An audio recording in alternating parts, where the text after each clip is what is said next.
درخت انسان کے دوست ہیں اور درخت لگانا شجرکاری کہلاتا ہے۔ شجرکاری نہ صرف سنت رسول صلی اللہ علیہ وسلم ہے بلکہ ماحول کو خوبصورت اور دلکش بنانے میں بھی اہم کردار ادا کرتی ہے۔ درخت جہاں دنیا بھر کے جانداروں کو چھاؤں مہیا کرتے ہیں، وہیں ان کی خوشبو سے زمانہ مہکتا ہے۔ رنگ برنگے درخت کبھی ریگستان کو نخلستان میں بدلتے ہیں تو کبھی جنگل میں منگل کا سماں پیدا کرتے ہیں۔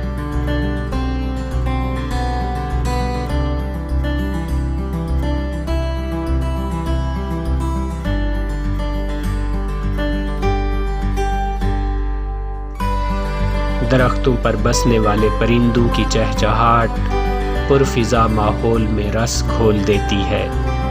درختوں سے انسان کو بہت سے فوائد حاصل ہوتے ہیں۔ یہ فوائد معاشی بھی ہیں اور معاشرتی بھی۔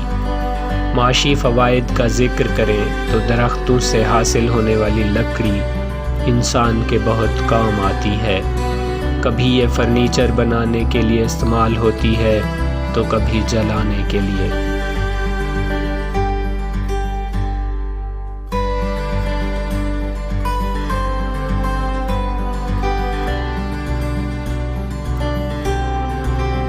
کبھی اس کی شاخیں جانوروں کے چارے کے طور پر استعمال ہوتی ہیں تو کبھی اس کے سوکھے پتے کھاد بنانے میں استعمال ہوتے ہیں۔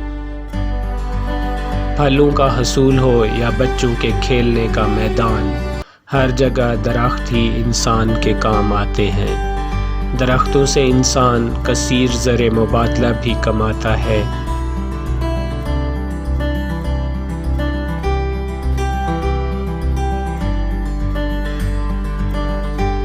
اچھے معاشرے میں درختوں کی بہت قدر و قیمت ہوتی ہے۔ یہ تعلیمی اور تحقیقی مقاصد کے لیے بھی استعمال ہوتے ہیں اور ادویات کی تیاری میں بھی۔ درخت زندگی کے ضامن ہیں، اس لیے شجرکاری کی اہمیت بہت زیادہ بڑھ جاتی ہے۔ بہت سے جانور سبزی خور ہوتے ہیں۔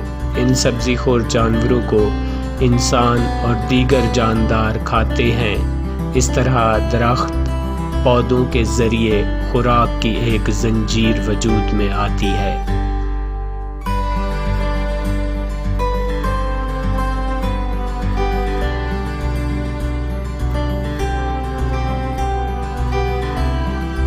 اس کے علاوہ انسان ہوں یا جانور، سبھی کو زندہ رہنے کے لیے آکسیجن کی اشد ضرورت ہوتی ہے۔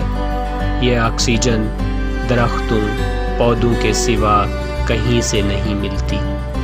اس لیے ہم کہہ سکتے ہیں کہ جب سے انسان نے دنیا میں آنکھ کھولی، درخت اس کی اہم ترین ضروریات میں شامل رہے ہیں۔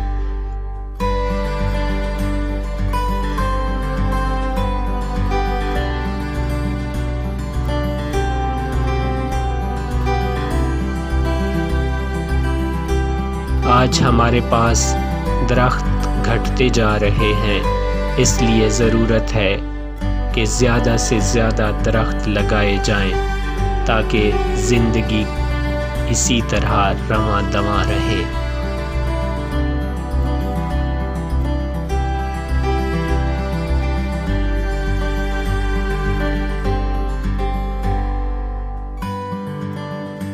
دس اگست کو قومی شجرکاری مہم کا آغاز ہو رہا ہے، جس میں 5 کروڑ 80 لاکھ پودے لگائے جائیں گے۔ آپ بھی کم از کم اپنے حصے کا ایک پودا ضرور لگائیے اور دوسروں کو بھی اس کار خیر میں حصہ لینے کی ترغیب دیجیے۔